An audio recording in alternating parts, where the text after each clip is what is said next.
दुर्गा माता और काली पर्वत का रहस्य। बहुत समय पहले की बात है, हिमालय की गोद में बसा कांचनपुर नामक एक सुंदर राज्य था।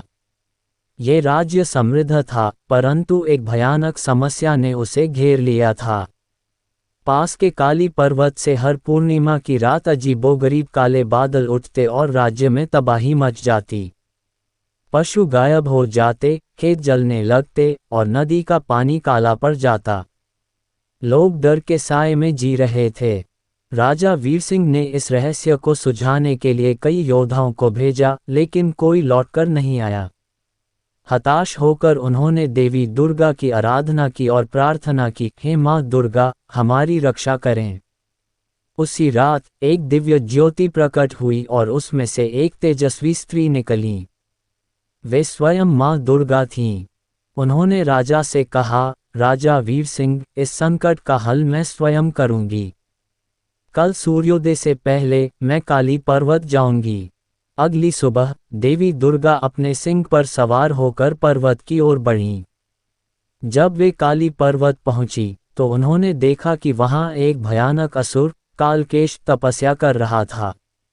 ये वही दैत्य था जो काली शक्तियों को बुलाकर राज्य को तबाह कर रहा था। जैसे ही दुर्गा माता ने उसे ललकारा, कालकेश ने गुस्से में आंखें खोलीं और गर्जना की, कौन मेरी तपस्या भंग करने आया है? माँ दुर्गा ने अपनी तलवार निकाल कर कहा, अधर्मी, तू निर्दोष लोगों को कष्ट क्यों दे रहा है? कालकेश हंसा और बोला, मैं इस भूमि पर अराजकता फैलाकर अजेय बनना चाहता हूँ। कोई भी मुझे नहीं रोक सकता।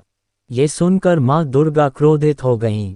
उनका रूप विकराल हो गया, उनकी आंखों से अग्नि प्रज्वलित हुई। उन्होंने अपने 10 हाथों से शस्त्र उठाए और असुर पर आक्रमण कर दिया। कालकेश ने भी अपनी मायावी शक्ति से आकाश में काले तूफान खड़े कर दिए, लेकिन माँ दुर्गा ने अपने त्रिशूल से एक ही वार में उसकी मायावी शक्ति नष्ट कर दी। इसके बाद एक घमासान युद्ध हुआ। माँ दुर्गा के प्रहार से कालकेश कमजोर पड़ने लगा और अंततः देवी ने अपने चक्र से उसका सिर धड़ से अलग कर दिया। जैसे ही कालकेश मरा, काली पर्वत के काले बादल छट गए और सूर्य की किरणों से पूरा राज्य फिर से रोशन हो गया। माँ दुर्गा विजयी होकर लौट आईं।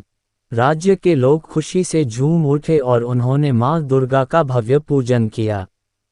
तभी से हर साल नवरात्रि में देवी दुर्गा की पूजा की जाती है, ताकि बुरी शक्तियाँ कभी वापस न आ सकें। जय माता दी।